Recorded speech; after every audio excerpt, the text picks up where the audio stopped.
guys, we are back for episode 5, and this continues the time lapse from the last episode. This structure took me a lot longer to build than I thought. So, as you can see, I got rid of the block palette that I had in the last episode and went for something quite different. So basically I decided to swallow my pride and go online for some reference images. Some very cool looking steampunk styled houses. And so all the brick and the dark foundation that you see down there is thanks to a lot of images having a similar color scheme that way. And here I'm doing a little bit of work on the front room, which I'm not sure what's going to be down here yet, but I figure if I give myself lots of space to work with, I won't have to create another building anytime soon. I'm going to be regretting it once I get into survival and have to farm up all these materials, though, that's for sure. Luckily, Schematica lets you build layer by layer, so I can start with the foundation and go up to the top of the first floor and stop there until I need more room if I really need to.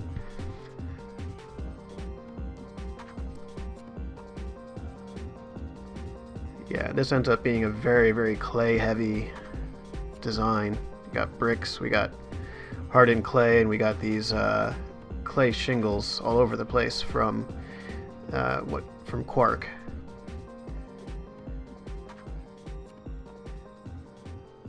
And I got a lot of that marble also from quark, but I'm probably going to need even more to finish this. A very common theme among all the reference images that I was looking at was this kind of each floor being slightly larger than the one underneath it. And I'm not sure why, but that definitely gives it a certain aesthetic that makes you think steampunk or dieselpunk. In most of the images we had the I don't know the proper name for it, but it's the kind of wood framed. I'm not even sure what it's made out of, but you see it like cottage designs, and it's just this off-white material that has a lot of wood beams in it, which is kind of what I was going for with the sandstone. We don't really have a proper way of doing that with the vanilla Minecraft block palette. There is a mod out there called Earth something or other. I remember the exact title of it, but it does add a lot of stuff like that, and I might look into adding that just to make these cottage-looking structures a little bit easier to make. And so once again, I'm using the interior of the building to determine how the overall shape of the exterior is going to look.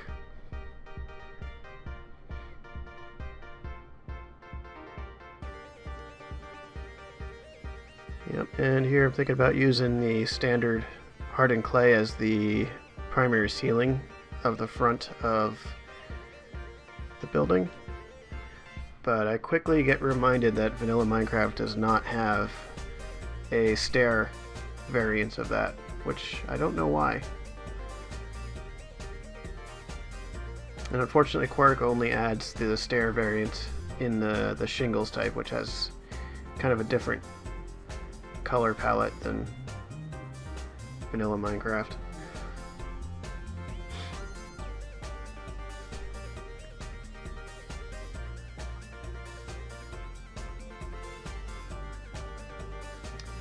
And here I'm thinking about doing kind of a sloped roof to handle the front of the structure, but eventually I decided to go with a relatively flat design.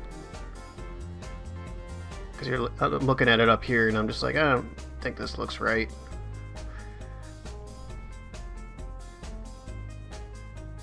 Yeah, and here I think I was looking for stairs that would actually look good.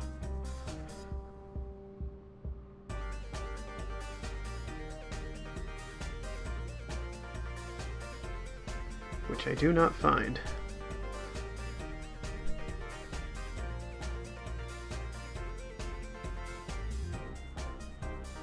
Still trying.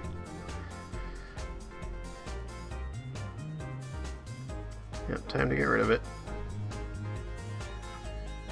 Oh yeah, first I tried the shingles design. I don't know why the color palette is so different from the regular hardened clay.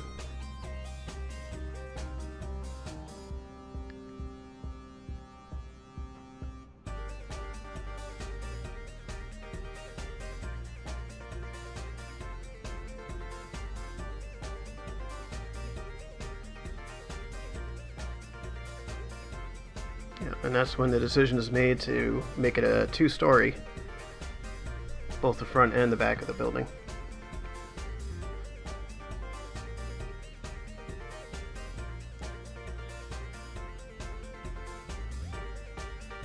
We're just filling in the walls now.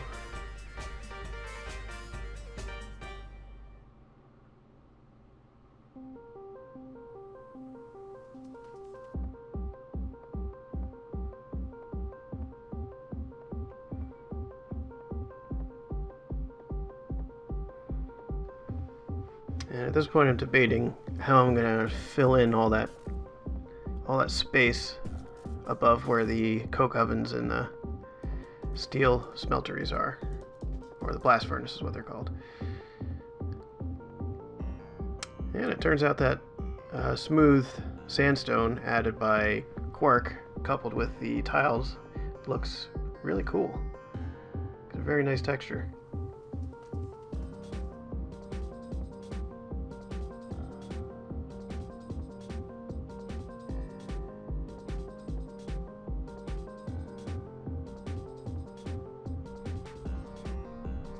It's usually been my practice in the past not to use any more mod added block tiles than necessary, because I like the idea of being able to use my builds in other worlds if I just need something real quick. But I just couldn't do it with the vanilla materials the way I wanted to.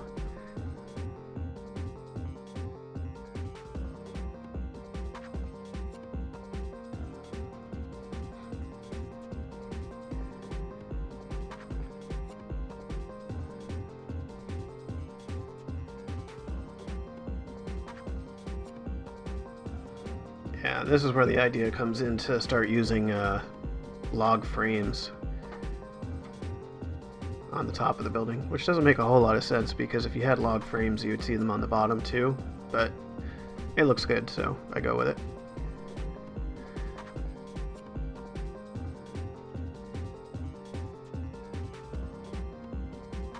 Yeah, you can see there dynamic surroundings. If you're in a desert, instead of getting a rainstorm you get a sandstorm. A nice touch.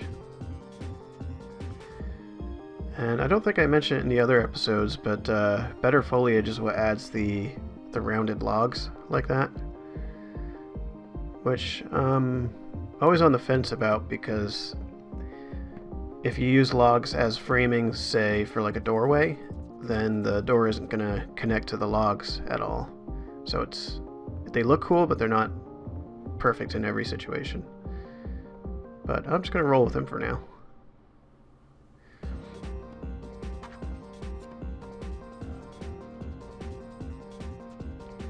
One thing I'm thinking to myself as I put these logs up is Schematica going to respect the rotation of these logs that I'm putting up? I really hope so, otherwise it's going to be a real pain to do them manually.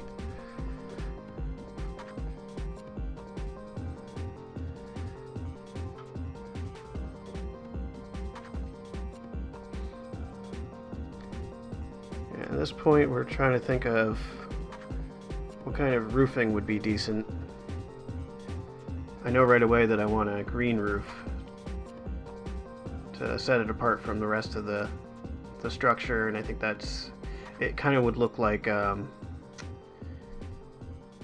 tarnished. It would kind of like tarnished copper in a way.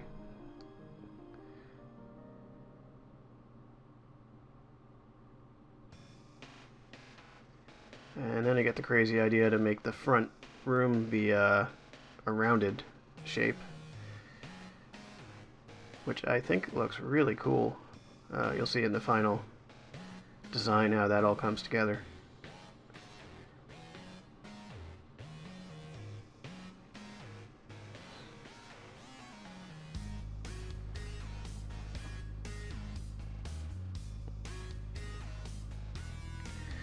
And making this front area 2-story means I have a lot of room to work with. So I probably won't need to make another structure until I need to start putting together a bunch more multi-block structures.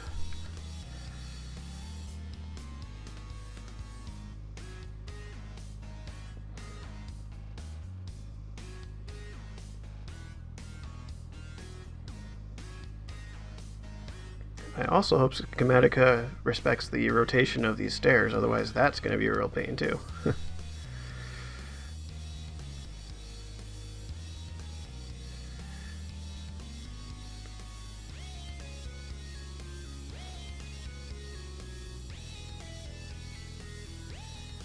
And I haven't put any windows into the design yet. The final design also doesn't have any windows, but I figure I can, slap those in there when I'm in survival and I kind of have an idea of where I want all my different machines and shelving and stuff like that to be.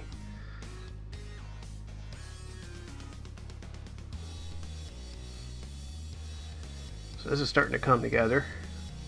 I think it looks really, really awesome already. And then I'm putting in kind of a loft style second floor.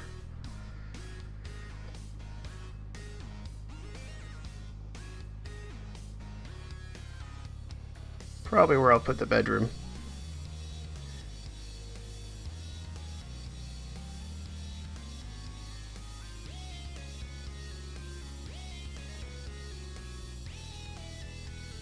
Yeah, and then I get the crazy idea to have you go up the main stairs and then through that other hole in the wall there in order to get to the foyer area, which I think ends up looking really neat. And some fences for railing so you don't fall off.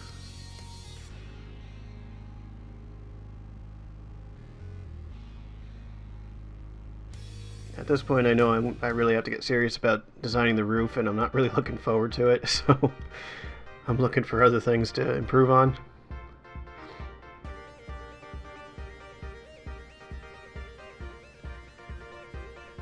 I don't really enjoy making roofing because it's very repetitive. But luckily, my procrastination had led to this side entrance area, which I think adds a lot to the overall shape of the structure.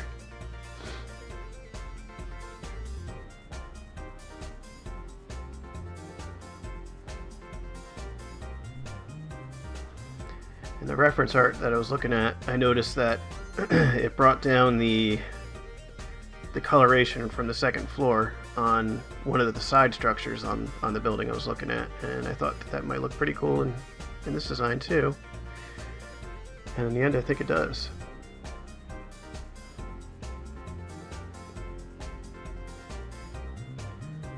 And I think we needed one more arch, so I turned the roof of the entryway into an arch.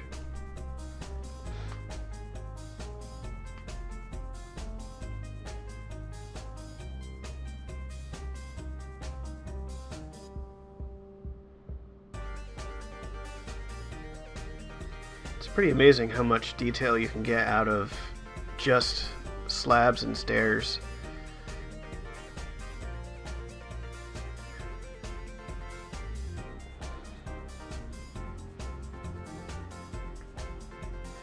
I think we get maybe a little bit spoiled with mods like Chisels and Bits, which I definitely thought about putting in this mod pack, but I didn't want to waste too much time doing chiseling, because you can spend as much time chiseling a single block as you can making a whole house like this.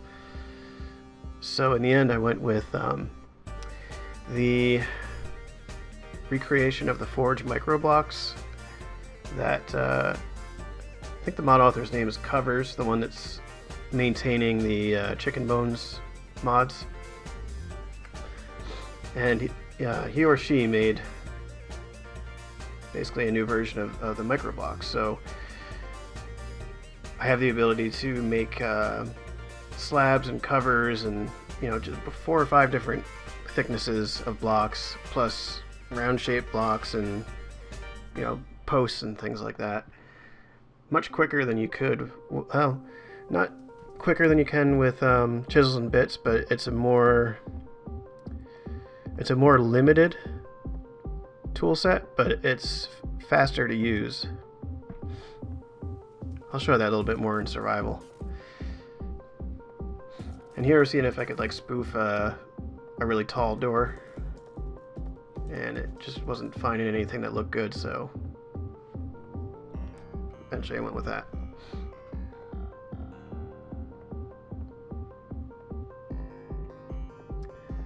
Yep, time to start the roof.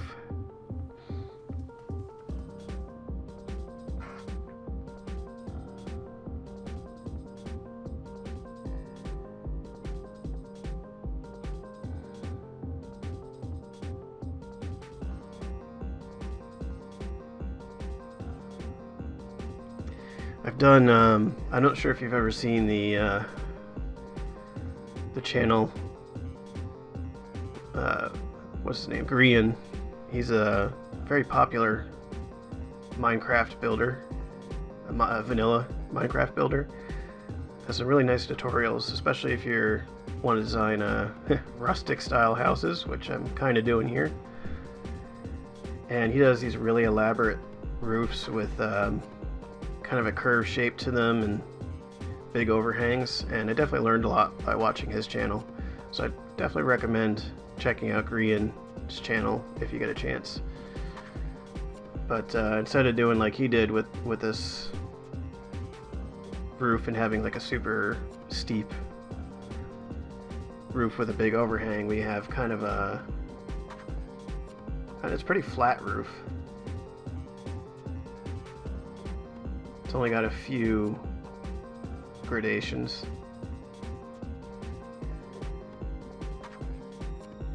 Thankfully, I think it fits the aesthetic a little better than a super sloped roof would. Lucky me.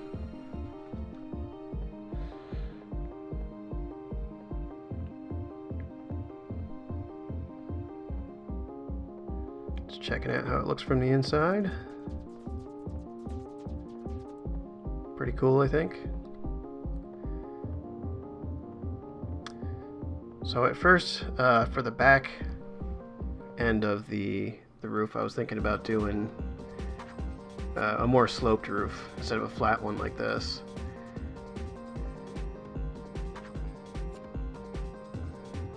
But I definitely changed my mind after a while.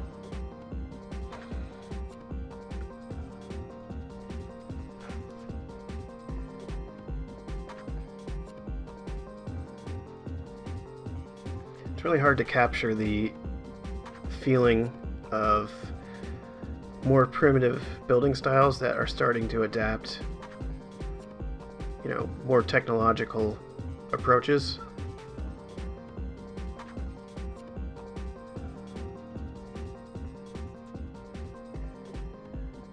But it's a lot of fun if you get it.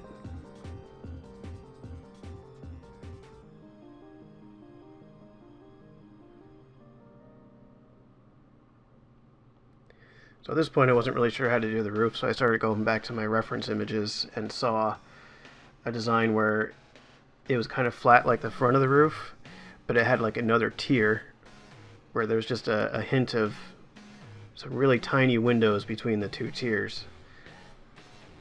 So I was trying to get that kind of look.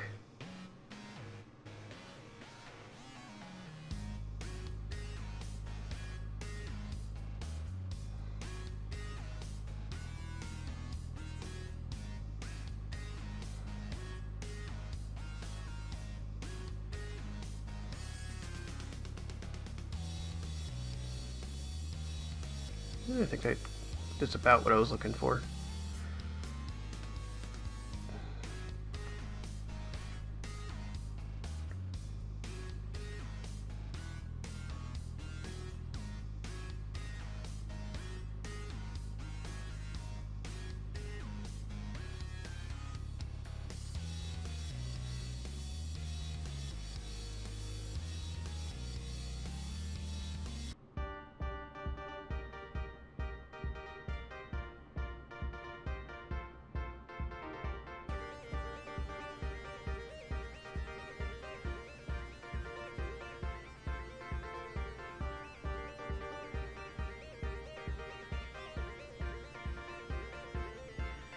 And what you see now is about what it ends up looking like in the final product. From here on, I'm basically just filling in the roof and doing some tweaks.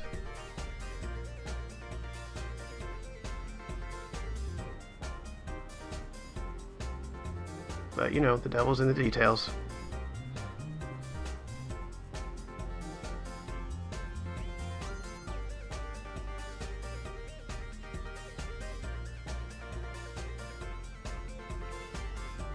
There's a trick you're going to see in a minute, and again, this is something I probably picked up from Grian, where you give your roofing a bit more of an overhang, and you can make it, there's a way to make it so that there's a material behind the overhang, so it looks like your roof has some depth. But you'll see that in just a minute.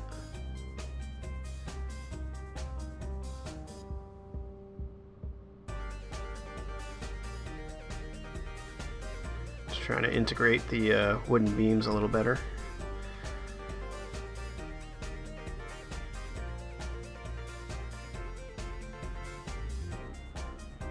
Again, if Schematica doesn't have the rotations down, those are going to be a huge pain in the butt.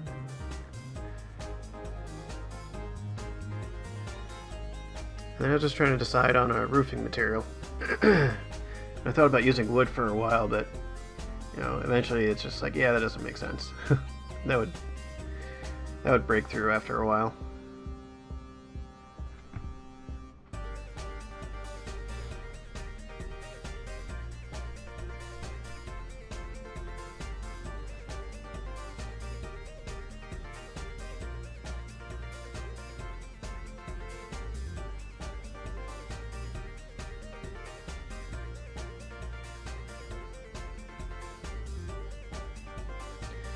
Because of how flat this rooftop is, I could probably put a staircase or something up to it eventually and do some kind of work on the roof itself.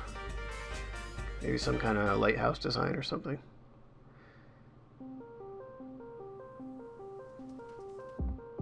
And here's the trick I was talking about with giving your roof an overhang.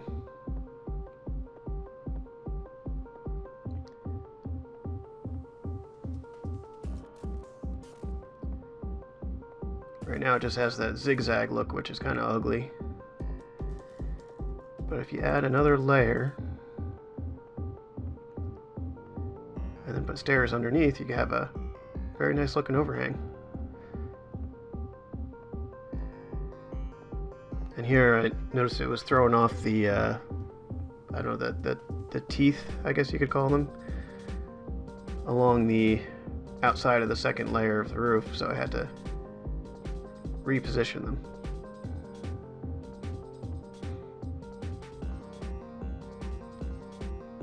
There you go, that's a nice overhang. Just got to do the same on the other side and we're just about done.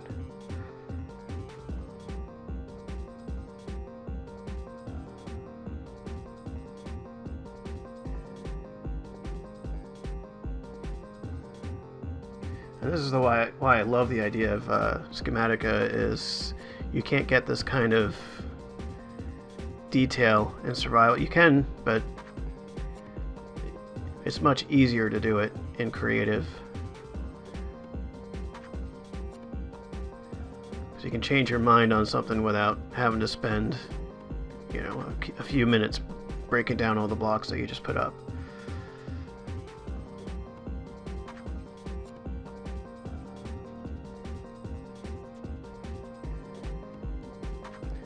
Here I was just thinking about finding some way to integrate the front of the roof into the rest of the building.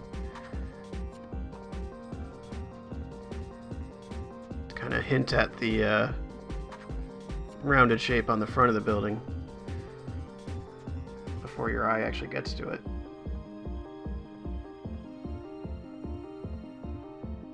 And probably spend a little bit longer on that than I need to.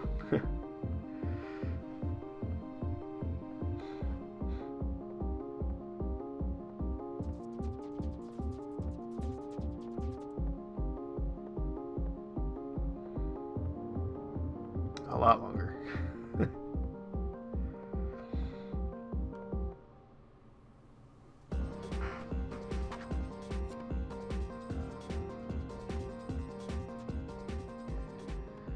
And there we go. Thank you guys for watching. I hope you got something out of this building video, and I will see you in survival in the next one.